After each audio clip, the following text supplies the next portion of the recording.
I think that's a good entry point also for us to go into a discussion this morning. We're discussing about cryptocurrency, Bitcoin, blockchain, and the Internet of Things. And it's a good opportunity also for me to introduce my guest. If you saw us early in the morning, I introduced to you Mutembei Kariuki, who is the regional coordinator East Africa, Make It in Africa. This is a constituent of the German corporation GIZ. This is a mouthful for me. I can't really pronounce. I can't read German. All right. It's German Development Corporation. Yeah, German Development Corporation. Yes. Right. So how do you pronounce this? Is Deutsche Gesellschaft für internationale Semester. I'm telling you, that is a crack joke. For a morning, when you're trying to wake up in the morning. Thank you for joining us today. And also we have with us John Walubengo, who's a lecturer, ICT Multimedia University of Kenya. And also he's part of the task force that is making sure that people truly understand what blockchain is all about. Also we do have with us Dr. Bitange Ndemo, who is the chair of the task force as well, and he's a lecturer at the University of Nairobi. We have with us as well Harriet Chiggai. She's the vice president of Law Society of Kenya. And we have Irungu Wagema, head of enterprise innovation, Nairobi Securities Exchange. And I think we are set to discuss a very interesting topic today. You can see we have our board here, Bona Professor. Today we want to be in the classroom, right? I know we had this session in January when people didn't really understand what blockchain, cryptocurrency, Bitcoin is all about.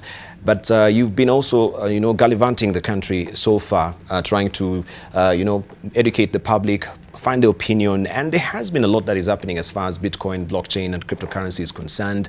The World Bank now is offering, is it the first bond? Yes, is offering the first bond.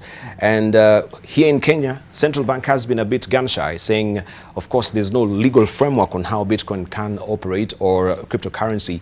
And this is the issues that we really want to discuss this morning. And for you, our viewers, you can actually head over to our Twitter handle. AM Live NTV is our Twitter handle. AM Live NTV is our profile name on Facebook. Make sure you give us a thumbs up there. And also 20686 is the ISMS portal. So if you have questions that you want to paper to our panelists this morning, we'll give you that handy opportunity. Also, our numbers will be up on the screen for you to call and ask questions, share your contributions as well. But let's just begin from where we want to understand the basics, just down to the brass tacks. Blockchain, Bitcoin, cryptocurrency, Internet of Things, they're all muddled up for the common viewer. These ones may just be going way over their heads. We did this in January, and I think we need to refresh our the memories of our viewers this morning. Let's just begin with you, Mutembei. Blockchain, cryptocurrency, what else? Bitcoin, blockchain, Bitcoin, cryptocurrency. What's the difference? Okay, so as usual, whenever new technologies come up, there's usually a hype. So everybody's trying to figure out what all these things are. But so I'd say blockchain is the underlying technology, right? So cryptocurrencies are, taking the so what's a currency? It's a means of exchange. It's a store of value. So cryptocurrencies is, so what is crypto? Crypto is usually you encrypt something, you create a puzzle, so you need to use some passwords or some codes or some protocols so that you can be able to crack something and get the value from it. Mm-hmm. So what so there's we've mentioned blockchain, cryptocurrencies. The last one was Bitcoin. Yes. So Bitcoin is a currency, so it's a cryptocurrency. So within cryptocurrencies, you have some things like Litecoin. Then you have, on the basis of that, you can also build these coins using also Ethereum. Mm-hmm. So blockchain, if I would say, basically is it's like a distributed ledger. Mm-hmm. So you have in traditional times, you have your accounting, you have your ledger, you have, every day you put in your information saying that, okay, today there was this transaction that was done, tomorrow there's this other transaction during the day. So a blockchain is a series of those transactions put in a chain. So you collect them in one particular place where it cannot be changed.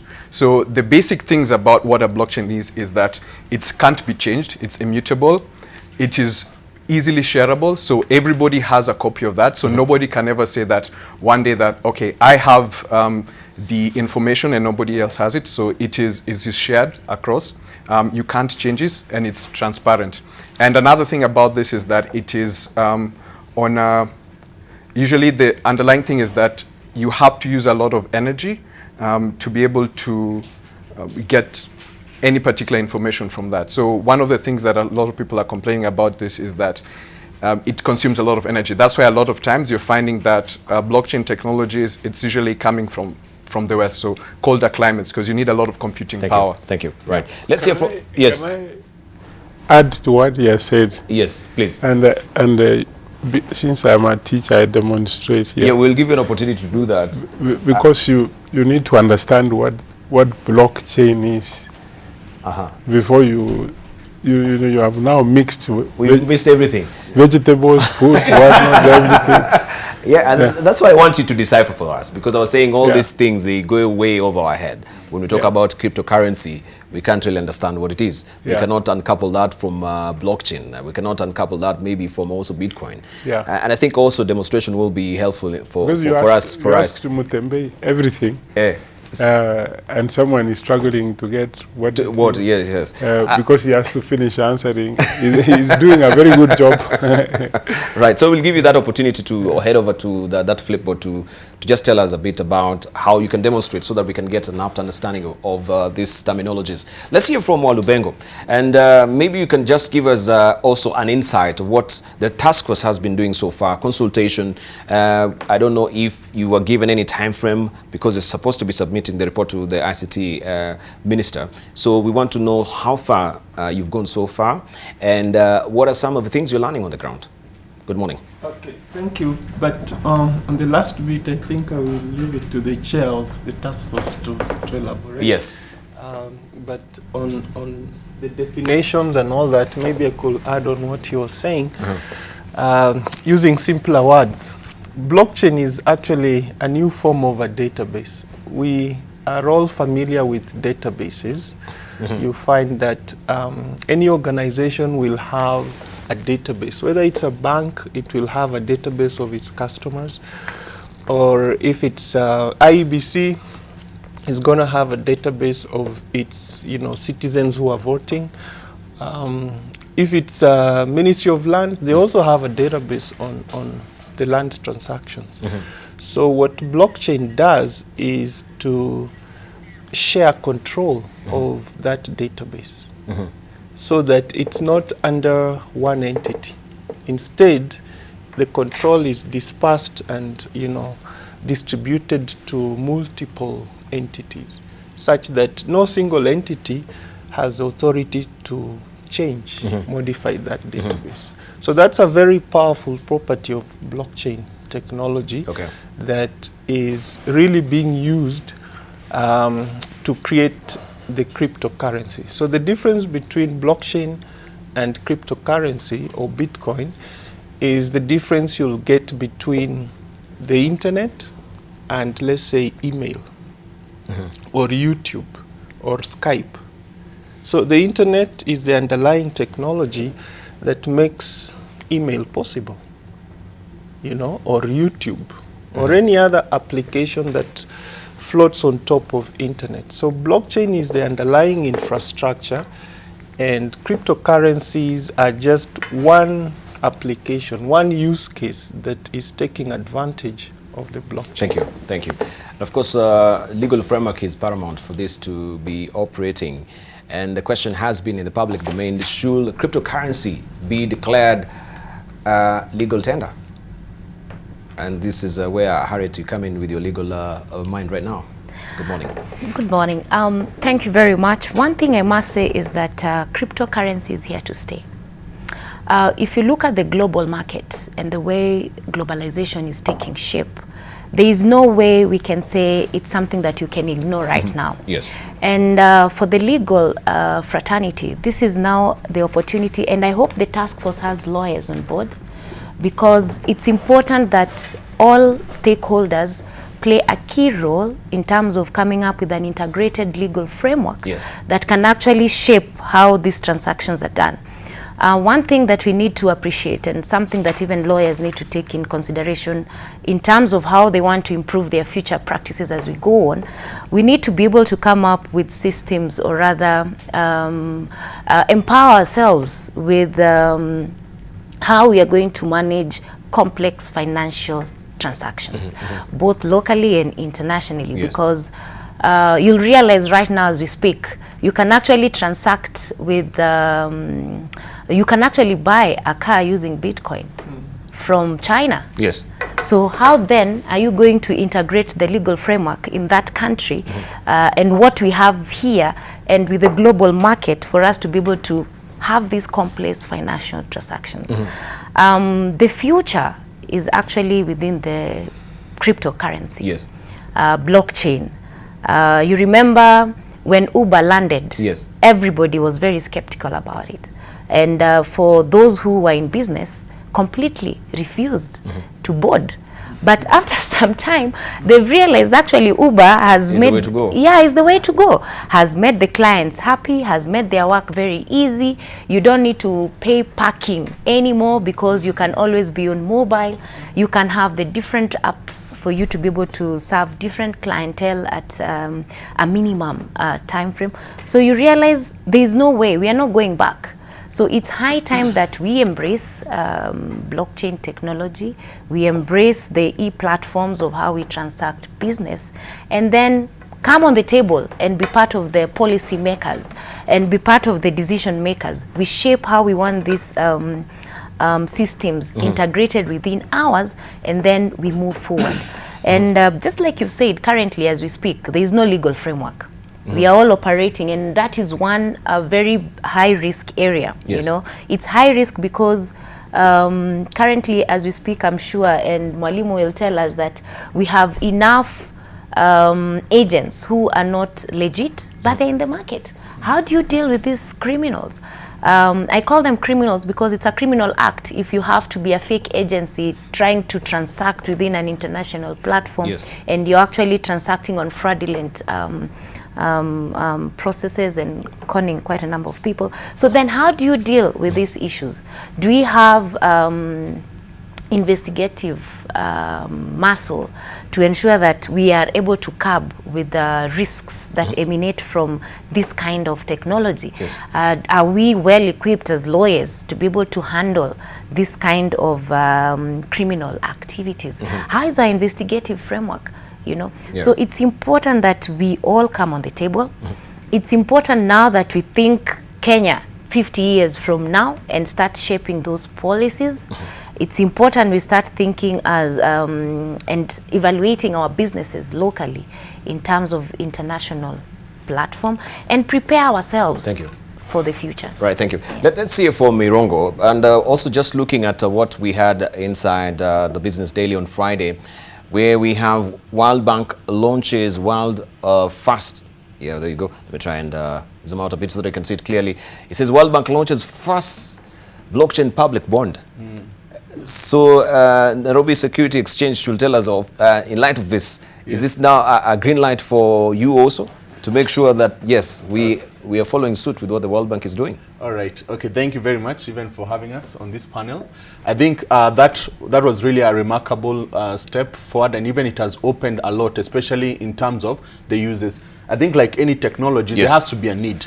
So looking at probably like the bond market, is there a need for us to use this? And really, I know even as we hear from from the faculties, the lawyers and everybody else, also the marketplace has a big role to play. I remember at the beginning of last year, we launched Makiba, and when we are selling to some people, they are talking about them, they want to buy Bitcoins. So definitely, and there's need in the market. And so I feel like even the centralized institution or the different institutions should actually be able to embrace. So when it comes to things like bonds, one of the use cases for blockchain is cryptocurrency, and it's not everything. And many people confuse blockchain with Bitcoin, but that is not the case. And also cryptocurrencies. But there are other uses that can be there for blockchain. So one use is that one of cryptocurrencies, because it allows for the transfer of value, unlike the internet paradigm. Internet paradigm, if you're sending an email, you're left with a copy, another one goes to the other side. But with blockchain, it allows you to actually transfer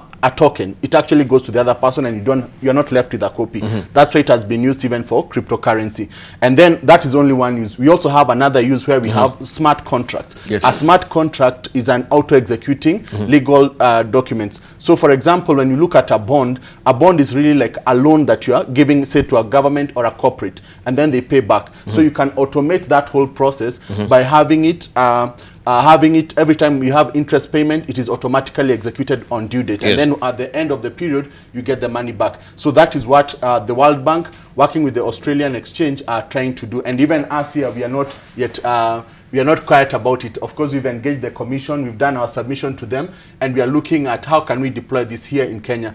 Again, like she said, the legal framework becomes very important because people don't want to be defrauded. So we are also working very closely with our regulator, where we are saying, even for the Kenyan market, how do we make this a reality?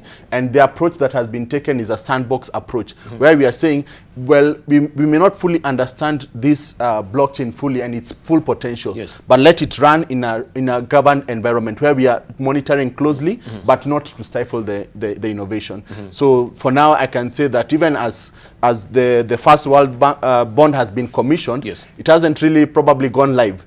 So we still have a chance also as Africa. Why not be also the first people? Because it has been commissioned to start, but probably it has not yet gone live. They haven't started trading. Yeah, so it is an opportunity. It's a very viable use case. And even as you talk about green bonds in Kenya, I think green bonds also, the whole issue about green bonds is really a bond that you want to see where did the money go to. And especially when corruption is rife, especially in Africa, one wants to really trace every transaction. So again, blockchain comes as a very viable solution to that, whereby you're able to trace every transaction. So I feel there's plenty of opportunity in our space, and like what the CMA has taken, where it is supportive, we should actually go that direction. Right, and interestingly enough also, we had in Nyeri this particular story about Bitcoins taking roots in a town there. Despite CBK warning, there's a kiosk. Is it a kiosk? Actually, it's a restaurant, and it says trading in cryptocurrency has found a new heaven in Nyeri, thriving right under the nose of authorities, despite a stark warning by the banking sector regulator. While the law prohibits the use of any other currency other than the legal tender, Kenyans can now pay for food in Nyeri town using Bitcoins. So already people are trading in the country, but it's not really a legal tender. So is this an illegality? Before we take a short break, briefly, let's hear from Mutembei. Then we'll come to you, Professor. I actually wanted to defer to Professor because, you know, I don't think that was a problem. There's always going to be use cases already being used. For example, if you have, you know, Twiga Foods and IBM already, you know, testing out a blockchain operation on something. So I don't know what is illegal. Is it illegal with the block? So as we said, Professor also mentioned that we are batching a lot of things together. Yes, I get it. Blockchain, I don't think that's illegal. There's a lot of applications that can be used. I think UNICEF recently even did a challenge on trying to ask innovators to create solutions that can be done for maternal health on blockchain. Because the idea is, what is it solving? It's solving challenges of trust, you know, of transparency of information. Okay. So I think it's quite okay that it's being used. Yeah, because you're solving problems. Always look at what problem is this technology coming to solve. It's trust, it's distribution of data, it's transparency of that data, it's easy access for that data. Thank you. So, Professor, we'll give you just an opportunity, 2 seconds, to tell us what you'll be teaching us briefly after the break. We want to take a short break right now. So that what can Kenyans look out to when you go now? You know, being a teacher, yes, I sympathize with Kenyans because we are here to simplify. But then we complicate. I thought we would start very slowly. Very slowly. So that everybody is with us. So we should have started with the teacher first. Everybody understands. Then we ask questions. Everybody understands, they conclude by themselves that actually I can use it. But now, you know, we are saying blockchain, Bitcoin, whatnot. Ethereum. Then people start walking away from TV without understanding. Okay. Yes. Thank you. So, welcome back. You're watching In the Market here on AM Live, and today we're discussing cryptocurrency, blockchains, and also Bitcoins and the Internet of Things. if you're joining us this morning, of course, we are also asking, do you think that the cryptocurrency should be declared or made a legal tender? That's a question that we're asking you this morning. Do you think the cryptocurrency should be declared a legal tender? We want to hear and understand how can we uncouple and get clarity as far as definition of this is concerned. Blockchain, Bitcoin, and cryptocurrency, what are they? If they've been going way over your head, we have the chair of a task force that has been touted also to make sure the Kenyans, all Kenyan citizens, really understand what blockchain, Bitcoin, and cryptocurrency is all about. And I'm holding court this morning with me, Mutembei Kariuki, who's Make It in Africa, the regional coordinator, East Africa. This is from GIZ. And also we have with us Mr. John Walubengo. John Walubengo is a lecturer at ICT Multimedia University of Kenya. Harriet Chiggai, she's the Vice President of Law Society of Kenya. And also we have with us as well Irungu Wagema, who is the Head of Enterprise Innovation, Nairobi Security Exchange. And right now we have Bitange Ndemo, who is a professor, and he is going to tell us more about this to demonstrate what all this issues that we're discussing about blockchain, cryptocurrency, and Bitcoin is all about. Professor, over to you. The current state of things, I'm going to use IEBC. Yes. When they were conducting elections last year. Yes. IEBC I would go to run for office of governor, for Yes. example. I didn't run. And they would tell me, we need your KRA clearance. Yes. We need to know where you went to university. We need to know that you cleared your loan, that your loans at help. Mm-hmm. So when they send you to collect this information by yourself, sometimes if you didn't get the university degree, yes, and you get some middle person here whom you would ask at the university to give you or to help you achieve your goals. This is now where corruption comes in, and someone gives you a certificate. Of course, help has no way of validating that certificate. Or you go to help and you get some record which is not correct. And these problems, or you go to KRA and you get a fake clearance document. People do get such things.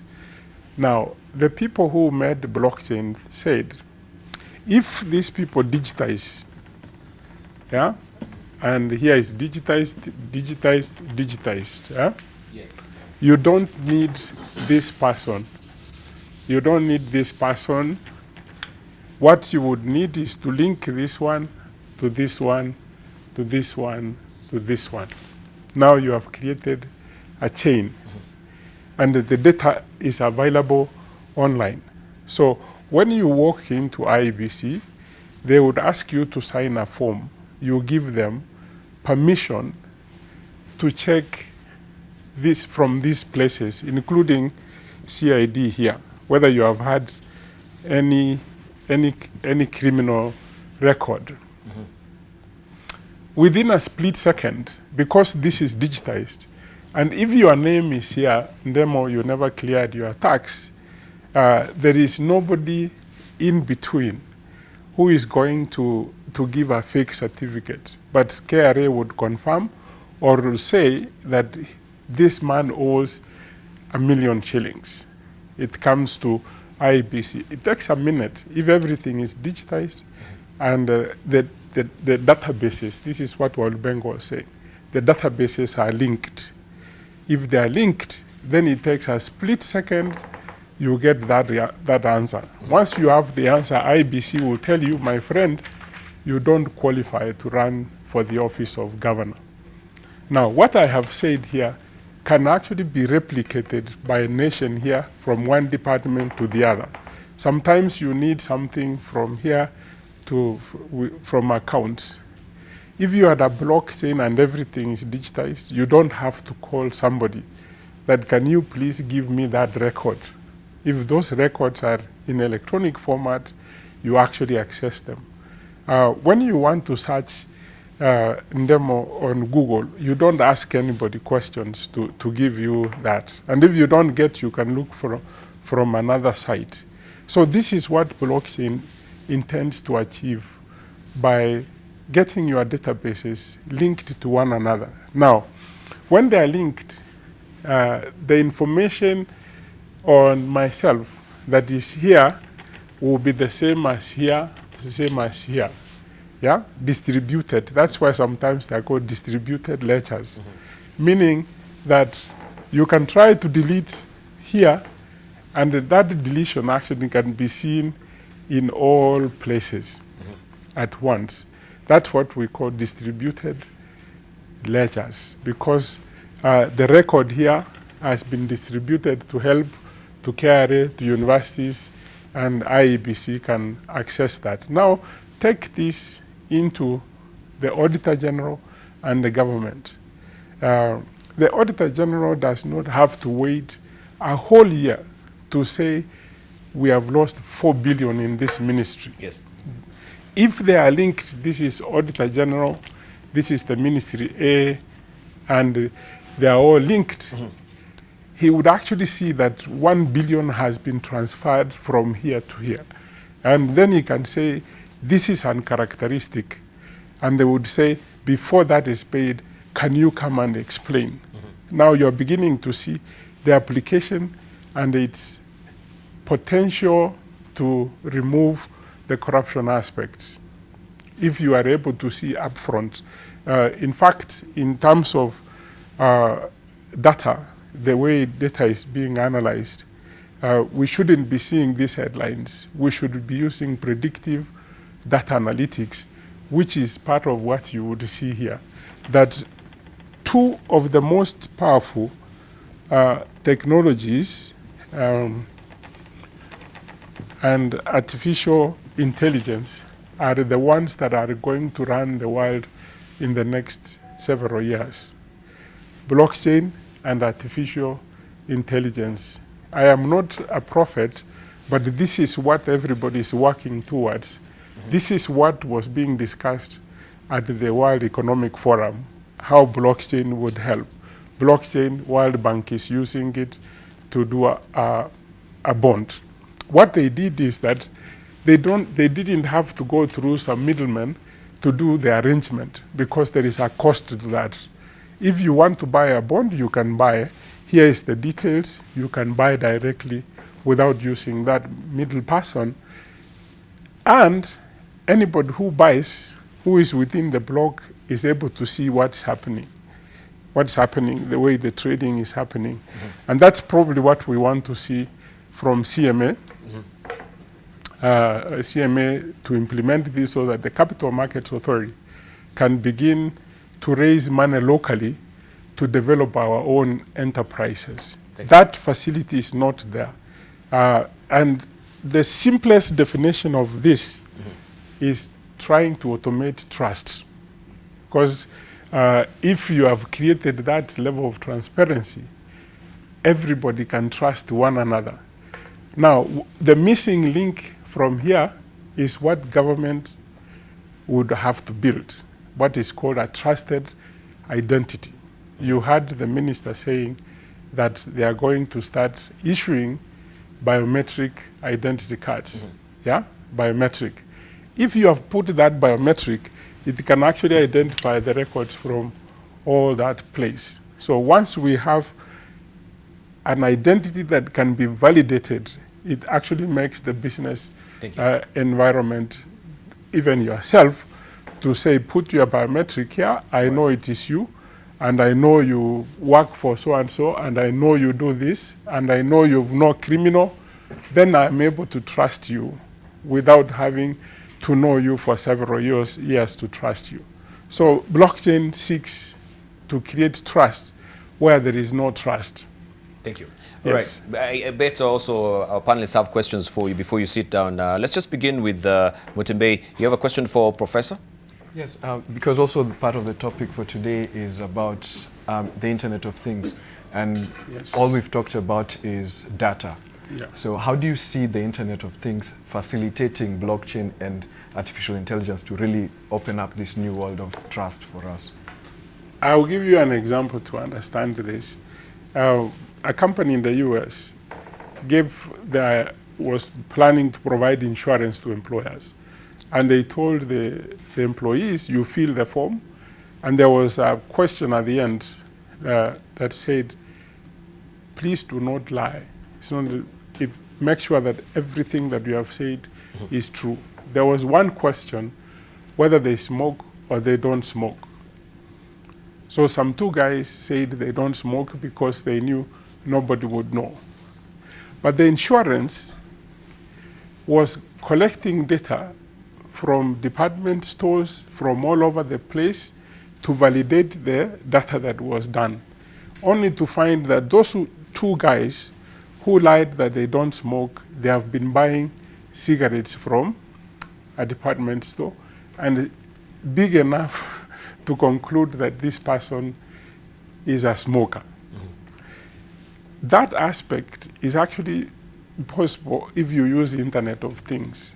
You have you can manage your operations by getting information from multiple sources, which you would use to validate the information before the insurance. Of course, they came back to the company and said, you have two smokers, we cannot give them this premium, they are of higher risk, we'll give you a higher premium. And of course, the form said, if you lied, you lose your job. They lost their job. So Internet of Things is a supporting technology that would support both this and the blockchain. Some other people can apply it to look at the operations. For example, at the airport, you want to know how those assets move, you know. If you find some guy forgot his sweater across the facilities, and then he gets onto a vehicle and drives through, that's a cost, which is not supposed to be organizational cost. That you begin to ask questions. Thank you. What is happening? Right. Yes. Let's hear from Walubengo. You have a question for Professor? For Prof, you had asked him earlier about the traders in Nyeri who are using Bitcoin. Yes. Is that illegal? He has not answered that. Is that illegal? There is no illegality because Kenyans tend to be to look at 50 million people or 40 something. I don't know what our population is. The world has become a very small village. When we pay for things online, it is not illegal. When these people go online and buy that, we are a free market economy, laissez-faire. Let the buyer beware. And I don't know what the legal, what you would say about it. It is the buyer to be aware. If they are willing to buy and sell, I don't think there is an illegality. But there is a thin line also. Even Ndemo created his own cryptocurrency and begins to trade. That's a different matter because nobody has looked at that to protect the customer. So what we are doing in the task force, we are working from the risk side. How do we protect the customer? Yes. In fact, we have been talking to CMA, Central Bank, all the financial regulators. Yes. How do we protect the consumers? And with the minister's approval, we would not release the report without having concurrence of the regulators because we cannot operate outside the regulator. Yesterday, I had a chance to talk to all of the financial regulators in Mombasa. So we are doing this as the entire government, not as just the Ministry of Information and Communication. Right, thank you. Let's just hear from Harriet, because I know Harriet also, as Law Society of Kenya, you had moved to the courts to, No, we have they have been also coming to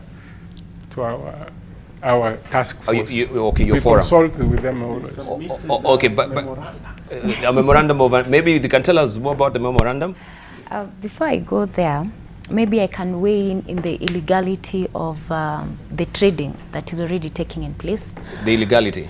Whether it's illegal or not. The interesting thing about blockchain technology is that all you don't even need an office. All you need is actually a smartphone, and you're able to transact. We have in place the Consumer Protection Act. Yes. And the only issues that will come to play is whether the agency owners are legit, whether what they're selling is legit or it's a fraudulent transaction. So that would be the illegality. But the fact that they've created the platform to buy and sell, I don't think that is an illegality, because even as we speak right now, as I'd earlier said, there's no legal framework in place. So what framework will we be prosecuting the persons who are already operating as agents? And then, just like I said, this is a global market. It is open. It is free for all.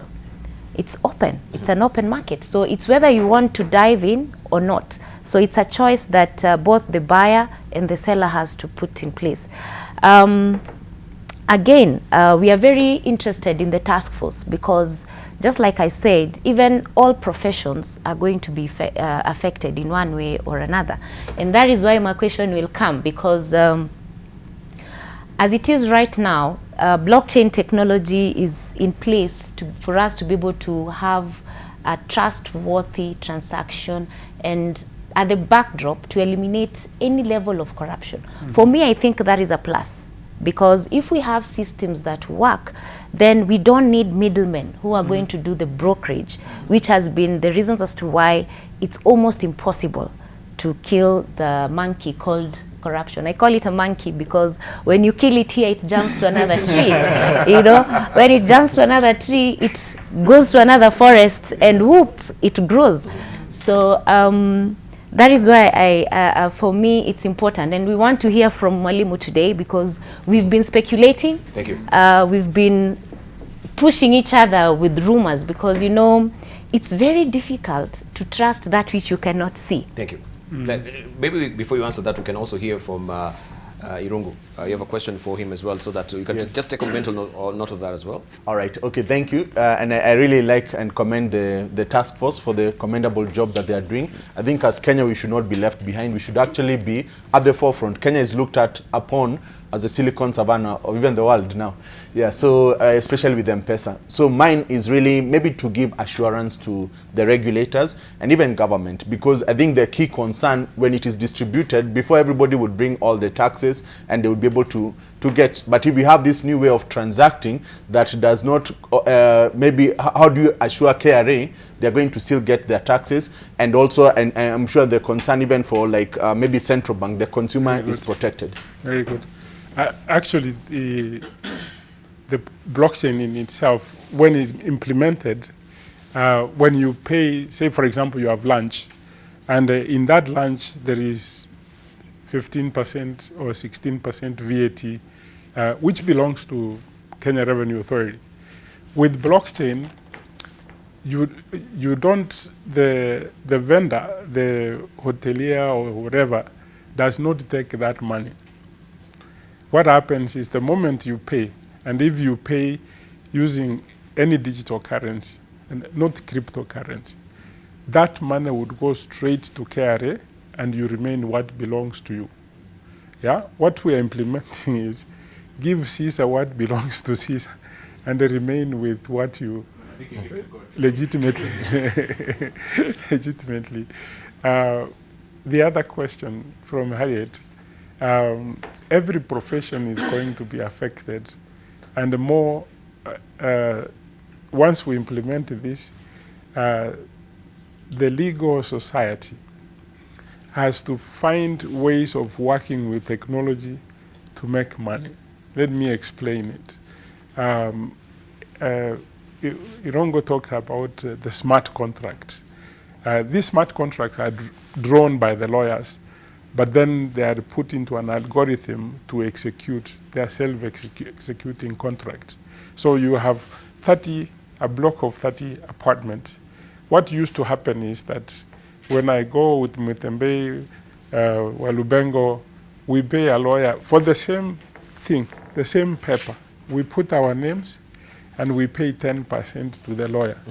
Blockchain removes that and says, put it in the system. These guys would come and sign it, and you get your flat. Yeah? That removes a lot of revenue from the legal fraternity.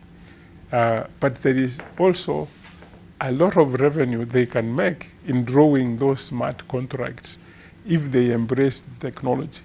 So there are some who may not hurry up to move towards technology, meaning they would have to find other means of making. Right, thank you. Maybe before I let you go and just back to your seat, you had mentioned about IBC, and Yes. I'd seen also this was being carried actually at the East African, where they're saying Paul's agency could use blockchain.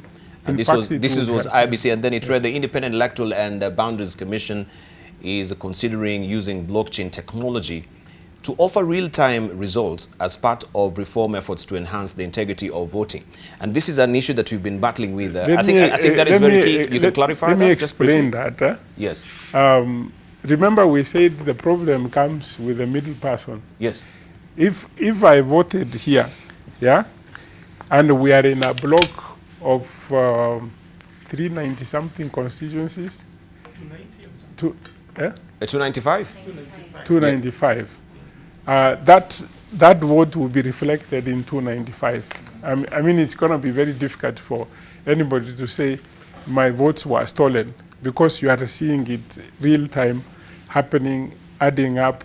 And that is why if they removed that darkness where things go dark and then the results comes, and everybody knows I'm doing good or I'm doing bad, wonderful. We are hoping that we could start like with the civic elections now and test the system before we are able to deploy it at the end. I can see a little bit.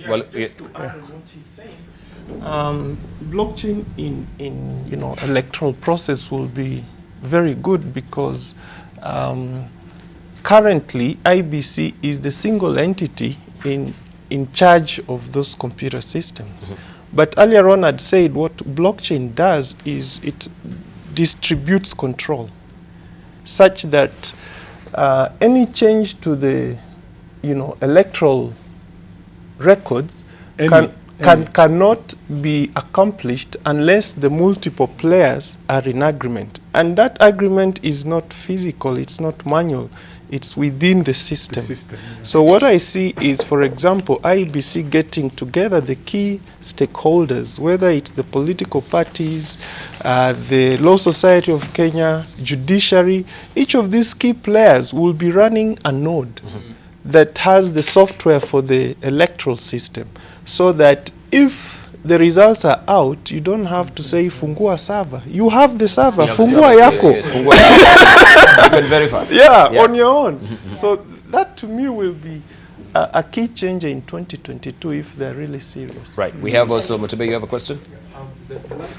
My question is in terms of the impact of blockchain on something such as healthcare, because a lot of times you hear of people like, sadly I had a friend of mine who mentioned to me that their uncle passed away because of misdiagnosis. So how do you see blockchain impacting the healthcare sector so that people can be able to get good services? Huge cost.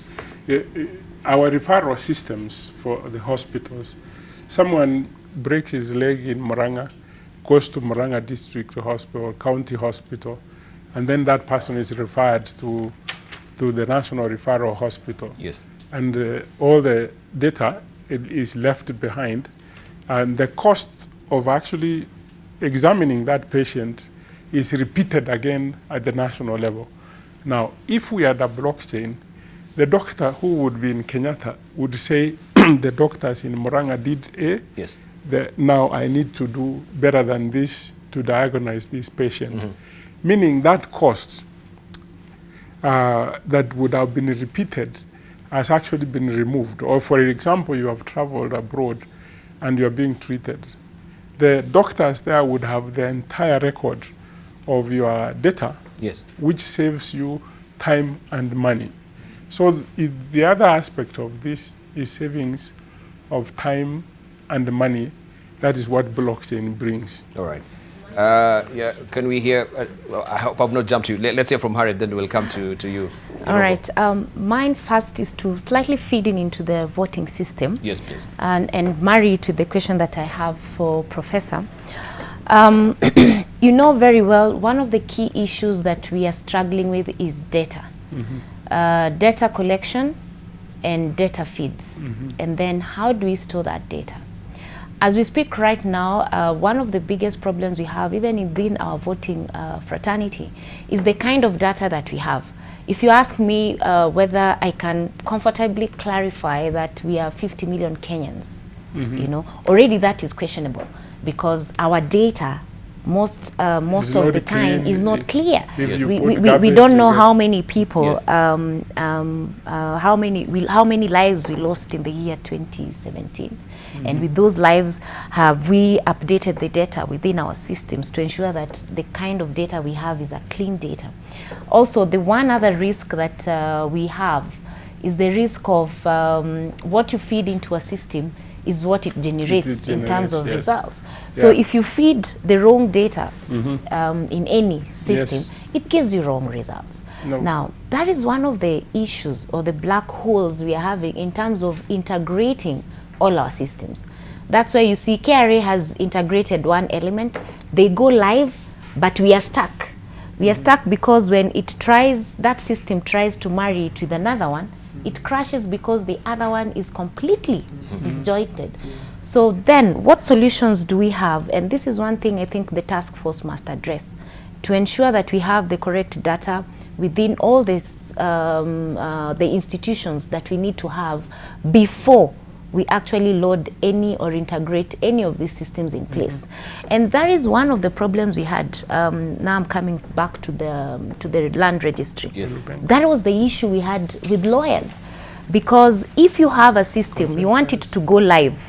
Personally, I'm not a computer geek, but the little I know about systems is you cannot go live, yet the processes of you processing the process are not clear. You know, the lawyers come in last in terms of processing or in terms of conveyancing. Before you reach the lawyers, there are certain steps that should have been undertaken before lawyers come in, load and upload and clear those documents up to the final transaction. And that was the key problem we had. If you've not loaded the land surveyors, how do we verify those documents? You go to the land surveyors, their data is completely wrong. A lot of properties were never registered, and that is why we are in this gray and black area. So it's simply coming down to the garbage in, garbage out. Garbage in, garbage out. We digitize the garbage. Exactly. And what we are saying is that let us go live with everybody on board. And you cannot take a system and make it go live, yet you've not even tested it. Thank you. Right. But I can defend government here, that our national ID has worked very well. Actually, if you find the private sector using it, it has worked very well. But the Minister for Communication has said that for us to develop integrity in individual database, we have to do biometrics. That is the sole purpose, is doing that. India has done that and has hugely succeeded. When I hear people trying to oppose biometrics, then you are actually saying we can be having garbage working for us and we fight about the garbage. So biometrics is what would actually bring stability. And of course there are other databases, I know. IEBC should not be collecting data for voting if we had biometric for everybody. I mean, if the National Registration Board, the integrity of that data is intact, they would just say, if you are over 15, you can actually go vote. This is exactly what Brazil do. Everybody is registered, and you don't have to incur another cost to create for a voters register, because you already have the biometrics of the people. Why would you need to register again? And that's the other thing. I'd like to support what Professor said. Yeah. Because the beauty of technology like blockchain and adding AI to that is that AI, you can develop algorithms which detect fraud over time. So they can be able to understand, okay, this is probably fraudulent data that's coming into the system, and can be able to detect, okay, where it's actually coming from, because again, in the blockchain, you can always know what's happening, and then you can be able to sift out that particular data. So that's the beauty of you this have technology. multiple validation centers, multiple validation. If you can't validate it from, and I'm sure what the president has said on universal health, Yes. it's going to be another ID because everybody must be registered in order to access that. You can actually validate that this person died, should not be voting. And there are several points of validation, and that can be done independently. And that's what we're hoping to see. Thank you very much for that. And I think that one is very good. And just to build on that then, what we are agreeing is that we don't need multiple identities. If I have my ID, then it should be able to serve as my passport as well. If you heard me correctly, Yes. we are building a trusted identity. A trusted identity. Well, it's a smart sort of identity. It's a smart, it validates with the, once you, actually it's even better. When you go to the bank, you fill in the form, Harriet, a couple of identifiers are ready. The form will be filled by itself because that data is online. That would enable inclusivity because there are some people who cannot go to the bank. They are being asked your address, your whatever. So what the whole system will do would bring everybody into the same basket. And then we can begin from there to manage it so that it is not contaminated because, as you said, there is, I talked about artificial intelligence, which is one. We have no choice. There is no country that has no choice because blockchain is the new road that is being built. There will be so many applications, like Mutembei said, so many applications that will run on this. When internet came, we dragged our feet for 10 years, others exploited it. When mobility came, we kept on calling, others exploited it. Okay. Blockchain has come, we know what it will deliver. We must exploit the potential. All right. I want us also, because also we are looking at time and we want to cover a lot before we finish this morning. The risk aspect of it, because a lack of framework to regulate them, they become, of course, in the industry, people become vulnerable to international criminal syndicates that we know. Also, in the absence of cross-border regulatory framework, it becomes also impossible for a single country like Kenya to issue also an effective framework. These are things that we need to discuss here this morning because this has been the bugbear and fear of the central bank, that since we don't have a legal framework, people now may get this to be a spawning ground for money laundering as far as economic crime is concerned. This thing doesn't work outside the law. The fear, So is it clarity and communication from central bank as far as illegality or legality of it is concerned? What is the problem? Actually, it helps because even today, with all the laws, with everything, we have something called dark web.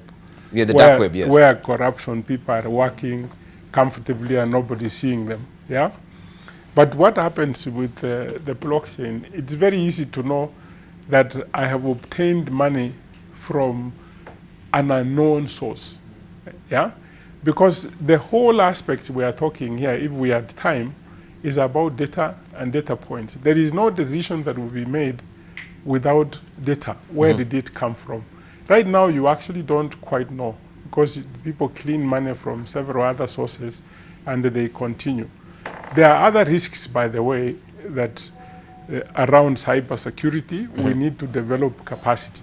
You know, we need to learn from other countries that have been attacked, what they did. We must have a national strategy on cybersecurity. That's how we can secure, because as I said, every organization would have digital data. Someone can knock it, even if you have copies in other areas, it will destabilize your operations. Right. So that's what.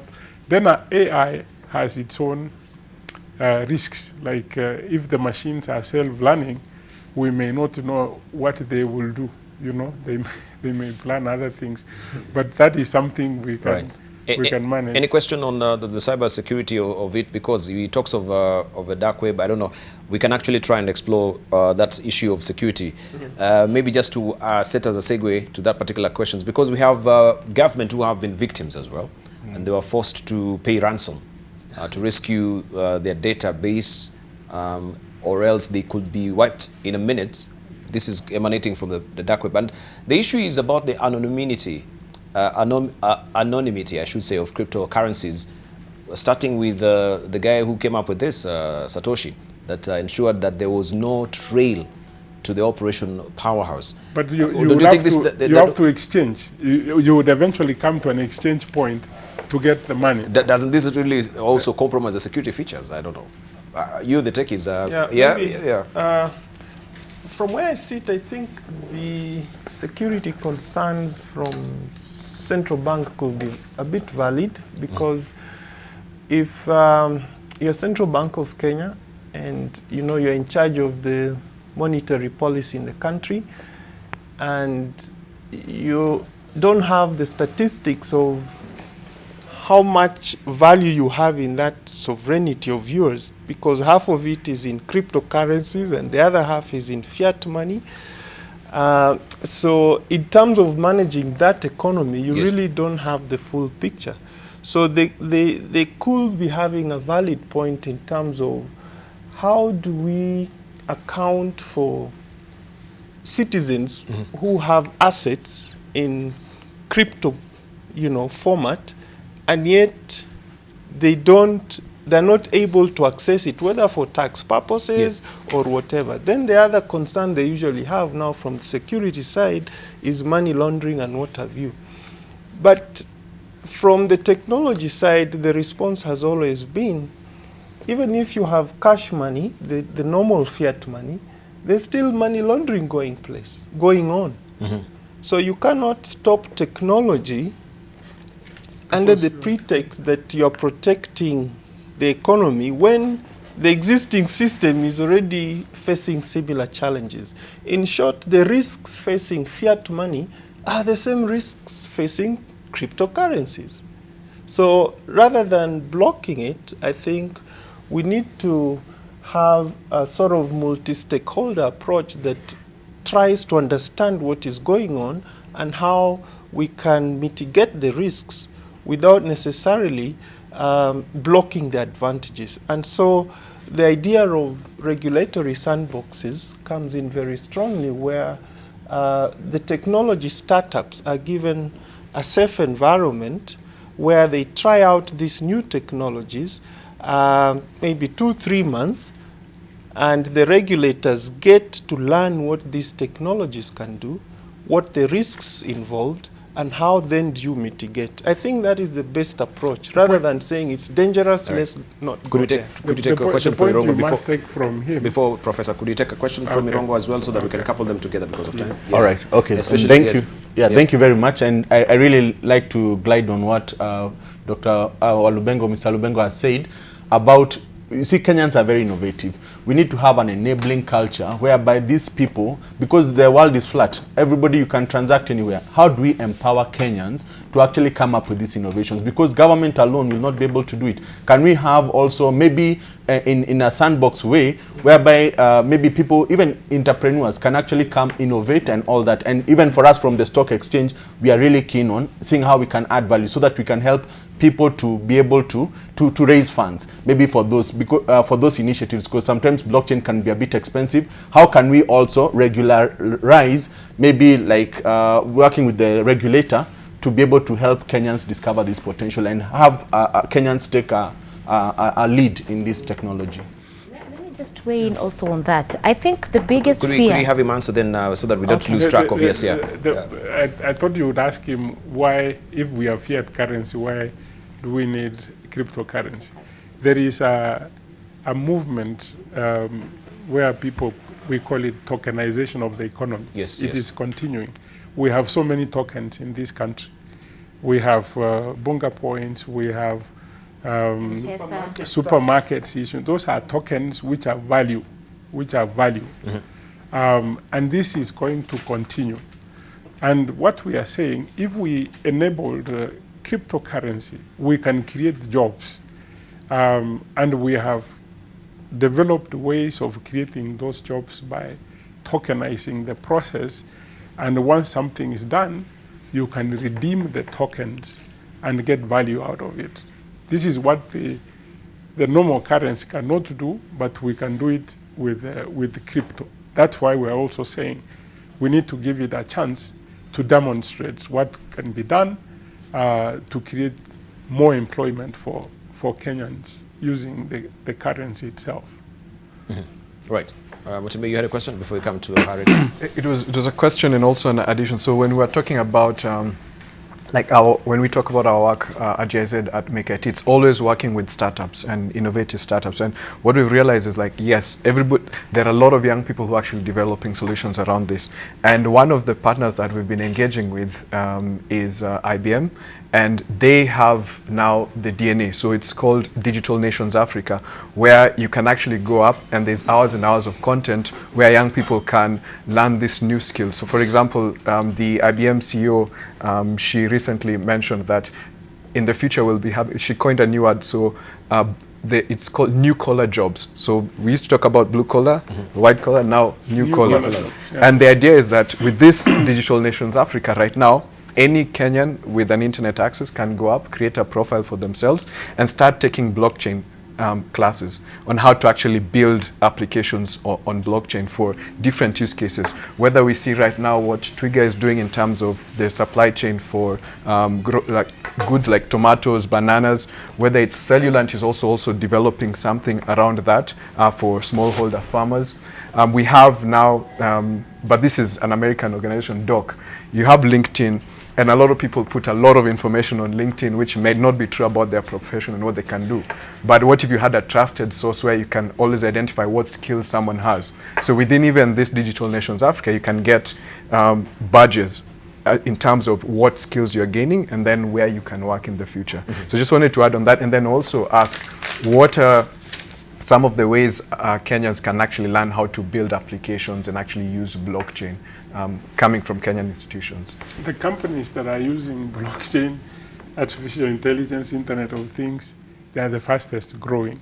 You have Twiga Food, you have Victory Fish Farms, and we are quarreling this. We are seeing these companies moving forward. This is what we must learn. I don't want to leave here without talking about artificial intelligence. I said it's one of the technologies that would power the economies going forward.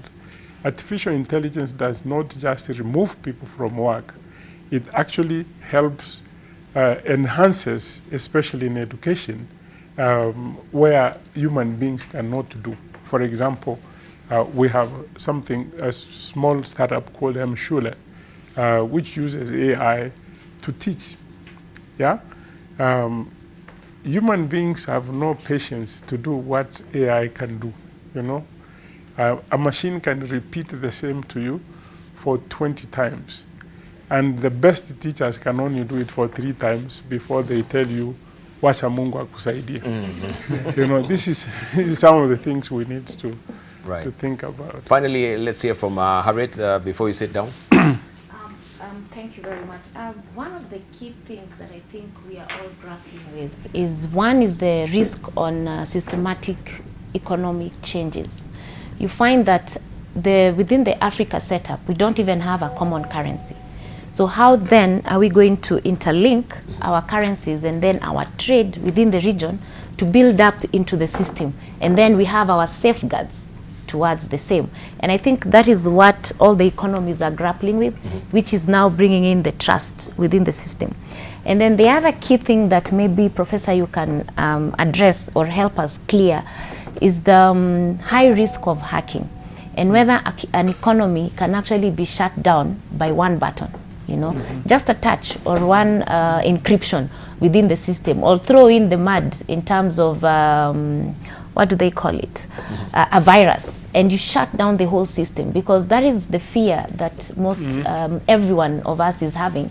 And that is why even central bank is saying, hold on a little bit until we get to understand these systems and how they work.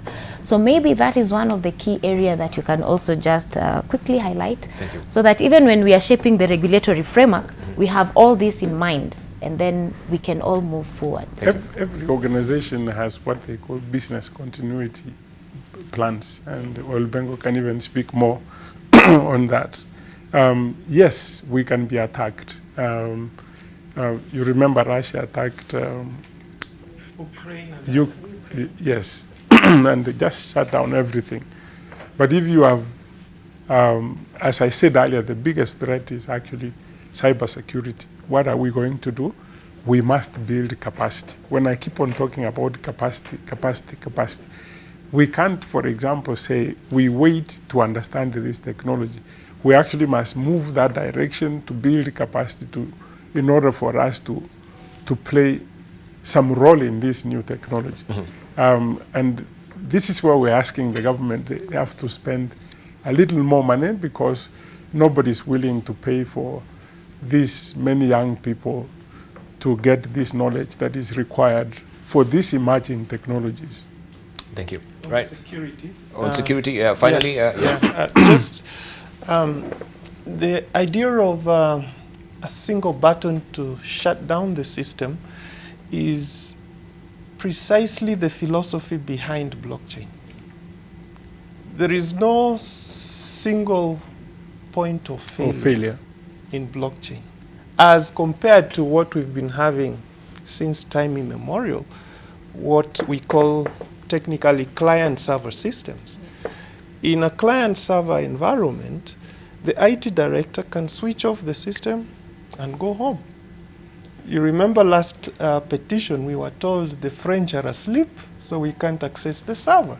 That's typical of client-server systems. I'm not saying they were asleep, but basically that's an argument that can apply in prevailing systems. In a blockchain environment, you have distributed control. I could shut down my server, but yours is up and running. So the system is forever running. Thank you. However, there's still a risk, but not at the system level. It's at the individual level. So if you have cryptocurrencies, you are responsible for the security of your passwords, your PINs, and what have you. Because if you lose that, or somebody hacks into that, then you lose all your assets. Thank you, thank you. All right, maybe I can also let you just take your seat as we're winding up as well. And this should be a question to you, Irungu. Finally, as we're winding up also, this will be also maybe your closing remarks as well. Because the CMA, the Capital Markets Authority, is also warning investors against taking part in initial coin offering. We have the bond here from the World Bank right now. Do you think this flies in the face of what Capital Markets Authority is warning about? Of course, those are two diametrically different, but of course, the same notion is underpinning this particular warning. All right. Yeah, I think that's a very pertinent issue. Yesterday, I was discussing with someone from outside the country, and what they were saying is that most of the ICOs, like CMA is warning, is that most of them, they say a coin offering is really like an IPO, like we had Safaricom IPO. But now what people are doing, and especially entrepreneurs, is that you come up with a coin, like what Professor said, a Bitange coin. And then you raise money from people, and then once you raise money, you say you want to do a particular maybe blockchain application. Maybe the Bitange coin will be teaching people about blockchain. So, and the resources will go there. But some of them do not eventually end up doing that. So hence the warning from CMA is really to protect Kenyans from just being gullible and just buying into any coin. But what we can also do is we see maybe of a legitimate way. I like the sandbox approach because they're also giving a solution. Why can't we have many entrepreneurs with brilliant ideas. We can also use it to raise money legitimately. Thank you, Irungu. Harriet, your closing remarks, 30 seconds. For me, I think blockchain is going to affect all the professions cutting across board. And it's high time they all come on board and participate in decision making, having to put in place proper policies that will shape the kind of systems we want to have, noting that you cannot regulate the bitcoins or the currency itself, but you can regulate the systems that are put in place or the agencies that have been put in place to operate this system. So it's important that we all participate. Right. Walubengo, briefly, 30 seconds. No problem. For me, the focus should be on the underlying technology, blockchain, which is very transformative. Cryptocurrency, yes, it's good to have, but we do not, it's not a must to have. It's not mandatory that you run the two together. So if we could get blockchain use cases in government, we'll be way ahead, and then the crypto bit can come on top later. Thank you. No problem. Right. Let's hear from Mutembei. So mine is to the innovators and entrepreneurs out there. At the beginning of the century, the technologies that were being focused on was social, mobile, and cloud. And those are the ones that brought us people like Facebook, Uber, Spotify. If you want to create the next $100 million, billion-dollar companies, the place to go is blockchain, AI, IoT. And that's where you'll have the next corruption killer, the next disruptor of even M-Pesa. Finally, let's hear from the chair, Dr. Bitange Ndemo. I want Your to remarks, thank you for giving us the chance, because just discussing this begins the discourse that is very necessary for this country, that we jump into this new technology and exploit it like Americans exploited internet, they exploited mobility. In all those phases, we were asleep. I hope Kenyans wake up now, as Mutembei has said, so that we can create some 1 or 2 unicorns out of this country. Thank you. I really want